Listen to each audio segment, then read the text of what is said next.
તમે મને બોલવા જ નહીં જો તો હું શું બોલીશ. આવતીકાલે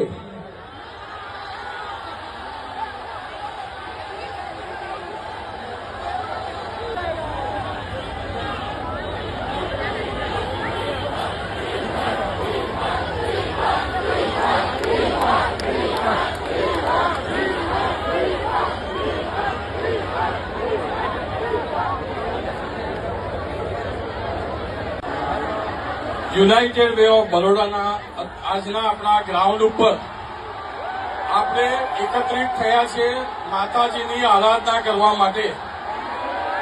યુનાઇટેડ વે વર્ષો વર્ષથી આ ગરબાનું આયોજન કરી રહ્યા છે અને આપ સર્વે જાણો છો કે જ્યારે ગરબાનું આયોજન કરવામાં આવ્યું છે ત્યારે વ્યવસ્થિતપણે બધી વ્યવસ્થા કરવામાં આવે છે.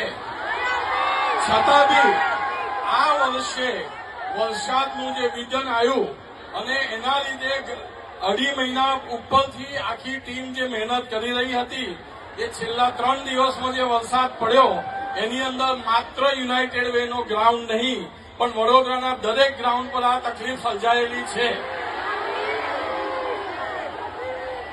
ભૂતકાળમાં જ્યારે બી કોઈ આવા પ્રોબ્લેમ આવ્યા છે ત્યારે યુનાઇટેડ વે કમિટેડ રહ્યું છે અને એ પ્રોબ્લેમને દૂર કરવા હંમેશ પ્રયત્નો કર્યા છે અને આપ સર્વે અમને સાથ આપ્યો છે.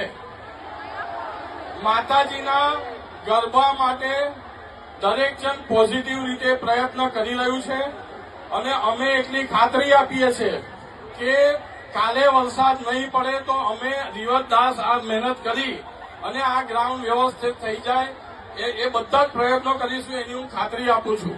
હા, વરસાદ પડે કોઈ બી વસ્તુનો પ્રોબ્લેમ અને નિવારણ હોય છે અને અમે નિવારણ લાવીશું. તમારો સાથ સહકાર એમાં જોઈશે. આજે આટલી મોટી સંખ્યામાં અહીંયા ગરબા કરવા આવ્યા છે એ જ બતાવે છે કે આપ સર્વે અમારી જોડે છો. હવે અમને થોડો એક 24 કલાકનો સાથ આપો અને અમે આ ગ્રાઉન્ડને ચોક્કસપણે સરખું કરીશું. છતાં બી તમને આવતીકાલના ગ્રાઉન્ડની કન્ડિશન પર શંકા રહી હોય આવતીકાલે તો તમે જે નિર્ણય આપશો એ અમે કરીશું. That is very clear.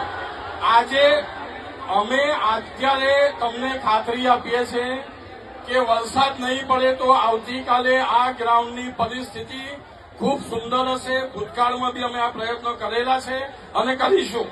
અમે ભૂતકાળમાં બી ખોટા વચનો નથી આપ્યા, સાચા જ વચન આપીશું અને કરીશું. છતાં બી આવતીકાલે જો તમને લાગે કે આ ગ્રાઉન્ડની પરિસ્થિતિ વ્યવસ્થિત ગરબા કરવાને લાયક નથી તો તમે જે કહેશો એ નિર્ણય અમે લઈશું. જય માતાજી.